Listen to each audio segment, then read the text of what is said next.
Hello, and welcome to Stuff That's Been on the News with Karen. Tensions are boiling over at Port Melbourne as pro-Palestinian protesters continue to blockade a crucial terminal. Rochelle Browning is there tonight. Hello, Rochelle. Port operations have been disrupted for more than 48 hours now. Beck, around 200 people are here at the moment, and as you can see, the crowd is quickly growing. Most of these activists have come from a protest in the city, joining forces in a bid to block the dock. More than 48 hours in, protesters aren't backing down.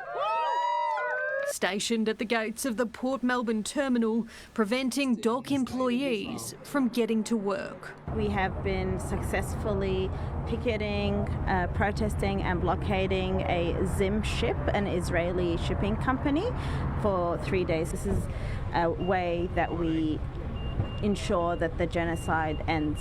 It's estimated to be costing our economy millions every day. Around 45,000 containers are being blocked. 5 vessels are now delayed. Soon is going to be a 6th one, and on and on. I mean, if this situation is not stopped, the damage is going to be enormous. Hopefully, the government will step in and remove those people as it would be done in any other country in the world. But the state government says it's not planning on stepping in or reinstating move-on powers, handballing to police instead. We will see protest over any number of different issues, and the police are best placed to address the challenges that come with those protests. There's been successive police attempts to try and break us up. We will not be broken. Rochelle Brown, 7 News.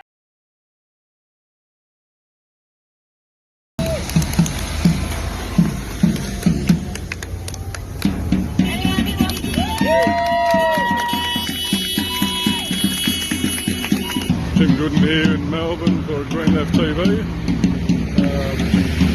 See behind me, it's got a picket line on Webb Dock for an Israeli ship that's pulled up in the dock, and unionists of Palestine have come down here today and they're organised to stop the workers doing a shift change if they can, and to stop the ship being unloaded. Free Palestine! Free Palestine! Free Palestine! Free Palestine! Free Palestine! Free Palestine! When Palestine's under attack, what do we do? When Palestine's under attack, what do we do? Palestine is under attack, what do we do? What do we do? G'day Kevin, how are you? Good, thanks Tim. Yeah. Now the ship, it's the ship that's pulled in today. That's actually from Israel or Israeli owned ship. No, it's not an Israeli ship. The actual Zim ship, it's just come through the heads. Yeah. So what they've been doing is, this was supposed to be coming in at 5 o'clock this morning, and then 5 o'clock this afternoon. Looks like it's just flowing down now. And this is what the last time it came to Melbourne. It came a week later than what it was meant to come. So. And that's a Israeli flagged ship, is it? Or? Zim is an Israeli-owned shipping company. Yeah, it fully supports the Israeli government in all their actions. It was formed in 1945, and it's been an intricate part of the Zionist entity of Israel. Yeah, so if there's anyone we don't want to be making any profits out of They've this, made themselves fully available to anything that Israel wants. Yeah. So the ship's not in here, but the people who would have started working on that ship would have come to work. And what's happened is it looks like there's not many people here to do the work. And Unionists for Palestine in Melbourne, what are the main unions with that? Obviously there's some rank and file from the MUR, of course. Yeah, but there's, the teachers, I think, the ASU, NTEU, very strong, and the other blue-collar unions too, the UFU. Oh, terrific. Yeah. And there's a lot of young people down here, which is good to see. They're all talking to the workers and asking, is there getting much support from actual workers on the dock, you think? Of course they are. A lot of people know what's going on. And even the ones who don't know what's going on, don't want to... This is not just one thing about... This is just about... We're here because of the slaughter that's happening now with Gaza, right, and within Israel, within Palestine. What's been happening to them? But if you have a look what's happened over the last 30 or 40 years, especially with the way capitalism's going, is that workers are being treated like shit. You know, look at DP World, the way they treat their workers. You know, they put $20 million into sponsoring a game of golf or a game of cricket, and they refuse to pay their workers, give them a pay rise. It's caused chaos right within the whole of the shipping industry here, and they're saying it's all our fault. So, all we want to do for the last 12 months, we tried to negotiate with them. They've refused to negotiate, and they're wondering why they're being held up. So, it's very limited when workers can take action. But one time when your EBA is expired is when you can do it, and we have to make use of it. Unfortunately, because of the legislation that's gone through, which is the intractable bargaining, it happens after 6 months. Unfortunately, in stevedore, not many agreements get done within 12 months expiry of it anyway, and we usually do okay. We've been holding our own. But what happened, legislation went through which was supported by some other unions, not our ones, and it's not going to help our union at all. Well, it definitely looks like... It was good to see that the Tony Burke was trying to stick up on our side, which is the Liberals just trying I've seen that this morning on TV. Holding the country to ransom, which is the same old story they roll out every time there's industrial dispute. We're a political football, at least they can kick around. Anything they can to fuck over the workers. Well, it looks like People Power is working here this afternoon. How long do you think this will go for tonight? As long as it can. As long as we can hold up, so I'll put the word out. If anyone wants to come down, you're welcome to come out. And we're disciplined in what we're doing. We're letting anyone problems, not letting the problem with the stevedore company. The shipping line is a problem. And that's what we're doing. With the slaughter that's going on in Gaza, it just can't be justified, This is not whether you're a unionist or Christian or a Muslim or anything. This is where you stand as a human being.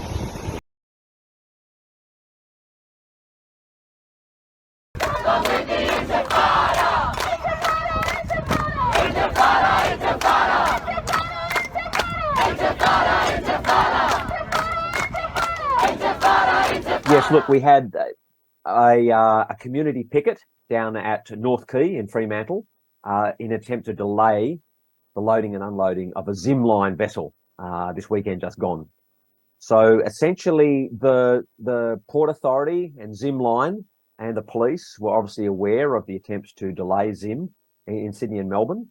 The published arrival time of the vessel was changed on numerous occasions, and we suspect the times given were basically inaccurate. So, that just poses its own questions about a state-owned instrumentality playing around with these things. But anyway, in any case, it actually worked to our advantage. So on at least 2 occasions, we believe the vessel was delayed, and then the community, but it had to come in eventually, and then the community picket mobilised on the Saturday for the change of shift at 3 o'clock and for the change of shift at 11 o'clock in the evening.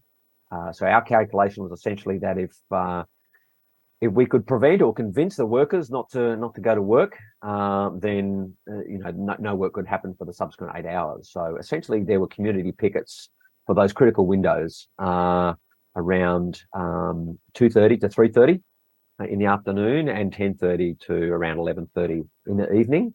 And the really positive news is that all but a handful of workers did not go to work. So essentially, those workers respected our community picket line, or at the very least recognised that it was not their job to put themselves in harm's way and try and bust their way through and all that sort of thing. And because of that, the police in turn didn't have the same basis to pull us aside. There was no one to escort through the community picket line.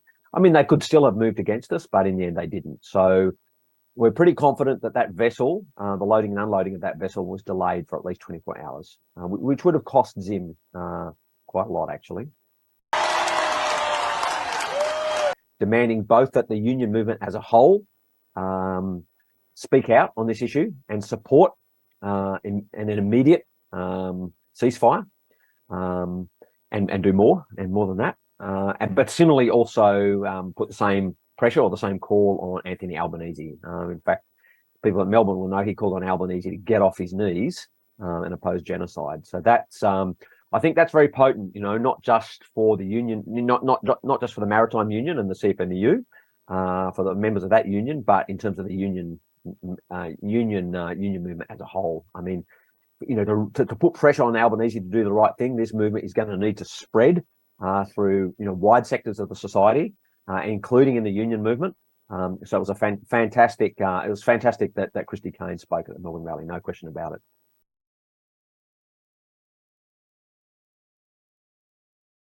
Yeah, look, sure. Unions for Palestine's only just been formed in the last 2 weeks, really. And I suppose it's an expression of the fact that there's a lot of people who've been to the big rallies for Palestine, and want to continue to turn up to those rallies. I mean, there's it's probably the same in most cities. We've had a mass protest in the centre of Perth every weekend for 6-7 weeks in a row. But people want to do more than just that, and find other ways to push the campaign into broader layers of Australian society. And so, Unions for Palestine has been initiated, I think, in Melbourne first, but a WA group has been set up, and it's drawn in unionists from a whole range of different unions, overwhelmingly just rank and file members. In some cases, they're in unions like the Maritime Union, which is doing more than most unions, and in other cases, they're unions that aren't doing very much. But they're unionists who are united by the view that this struggle, this cause, this story has to be taken into the union movement with or without the leadership. We have to shift Australian workers and their unions on this question, and we're not waiting for anybody. And if union leaders the more union leaders that help that, the better. The ones that don't, we'll have to drag them along. So let's check out the Socialist Alliance membership guide.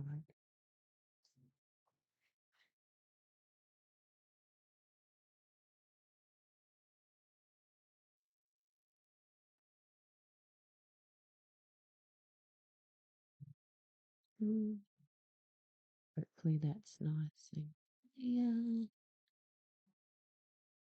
5 principles: solidarity and collaboration, environmental sustainability and eco-socialism, participatory democracy, and social and democratic economy, and equality between people, nations, religions, genders, and sexuality.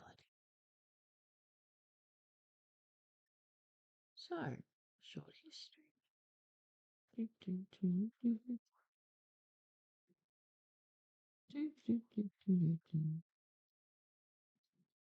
Unlike other parties such as the Greens and the ALP, we don't believe Parliament is the main vehicle for social change.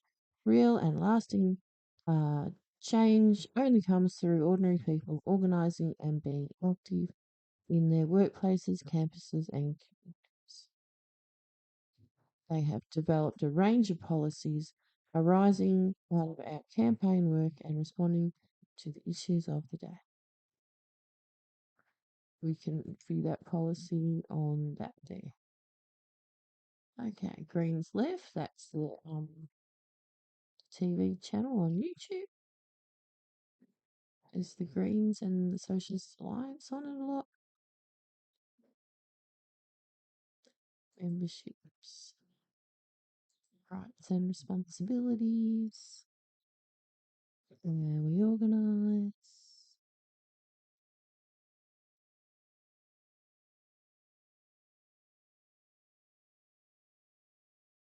So, our campaign working groups, how they organise campaigns for Aboriginal and Torres Strait Islander rights, for refugee rights, the campaign against fracking, cross-campus and educational rights, campaigns for LGBTIQA+